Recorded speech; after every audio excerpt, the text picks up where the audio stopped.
So, Janet, I wanted just to find out a little bit, where did you travel from to come to the conference here in Vancouver? Actually, I consider myself a local. I come from Calgary, Okay. but I lived here in Vancouver for 4 years Yeah, a while ago. But yeah, yeah, it's kind of like coming home. yeah. But Yeah. you're back, you're in Calgary now? Yes. Whereabouts in Calgary? In the southwest, southeast kind of thing. Yeah, okay. Because I'm from Calgary as well. Oh, are you? Grew up in Lake Bonavista, Vista, So that's where I live. familiar. Yes? Lake Bonavista. Ah, Yes. We'll have to chat afterwards. Yes. You probably know my parents. The next question I have is, sort of tell me your story a little bit. How did you get involved in Agile and sort of the community and what you do?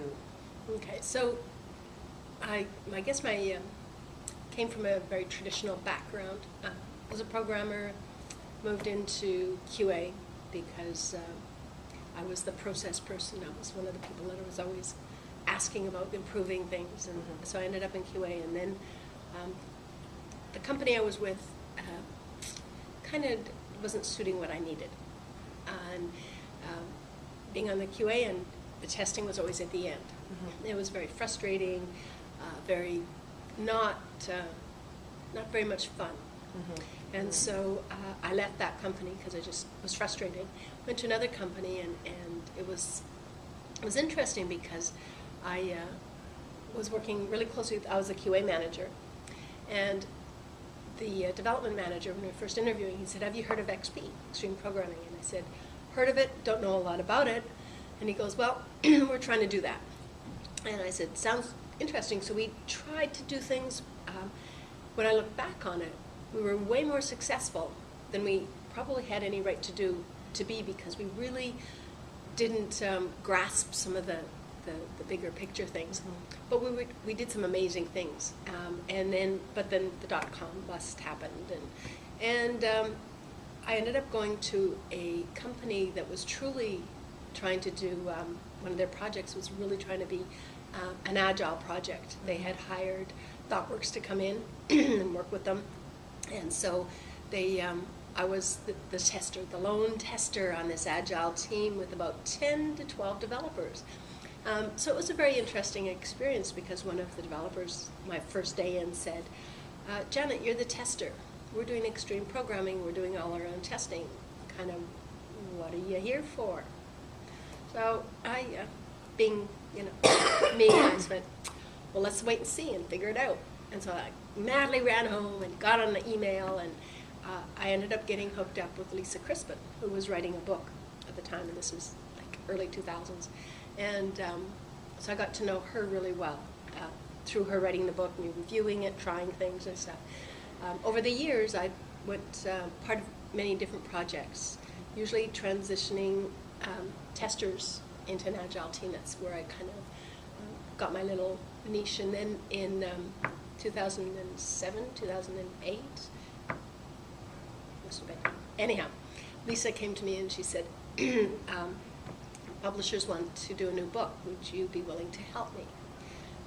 Because by then we'd done a lot of presentations together and done a lot of work. And so we got our book out, Agile Testing, in early 2009, and been consulting, teaching, training ever since for the last 3 days. Fantastic. So that's kind of where I got started. Interesting journey. Yeah, it has been, actually. It has been. Yeah, good. Yeah. And just wanted to know a little bit about why you chose the topic that you did for the conference. So I did a tutorial on automation, because automation is part of and parcel of testing. It's really critical to it. And I'm doing a talk this afternoon on pitfalls and perils of Agile testing. And one of the reasons I like to talk about it is because there's so many, and I hate traps that we fall into, right? And it's really easy. We don't even know it's happening till it's there, and then we go, "Now what? How do we get out?" And if you're aware of them, then all of a sudden there's no need to fall into them. Yeah. But it's really easy to do so if you just never really paid attention to them. So it's kind of it's a flip side of the success factors, which I sometimes talk about. It's, but what it's are the awareness traps? beforehand. The awareness, absolutely. Yeah, perfect. That sounds really helpful, I'm sure. Now, a lot of people are talking about the elephants in the room, the sort of theme of the conference. What is an elephant that you've seen sort of in your world? Well, I see a lot of them because I'm around the testers. It's the elephants that's not talked about is usually testing, and not even it because testing in an agile world is an activity, not a phase, and so we're trying to get people to transition and change the way they're working. So just things like automation. Oh, we're just doing it manually. You cannot keep up if you're doing your tests manually. You really have to sit there and look at it and figure out a way to do it, to change, to get the automation starting. And so a lot of times the elephant is just recognizing that we sometimes have to just look at it and say, hey, stop. Our testers will never keep up if we don't stop and automate, or if we don't figure out a better way to look at what we're doing, the process itself. Excuse me. But yes, it's a really critical part, and the testers are often left behind. Yeah. So. And do you have a success story or an example of where that was sort of resolved, or a success story around that? Yeah. So there's I'm trying to think of a specific one. I guess when I was talking about raising awareness, so one of the things that I do is if I go into a company, because if I get called in, it's usually phone calls saying, our testers can't keep up, can you come and please teach them how to test on an agile team? And so what I do is I walk in and I let's do a process retrospective. And it's been kind of an amazing thing, because when you take the team, and this has happened in, I haven't got a specific, I'm not going to give you a specific one because it's done it about 3 or 4 times now, is you walk in and you do a process retrospective with the team, including the developers, the testers, the product owners, and it's not about the project, which most of them are about, but I make it about the process. And we start talking, and we, you get up all of the sticky notes on, and you start figuring it out, and then I go, now let's come up with a problem statement. What's going on here?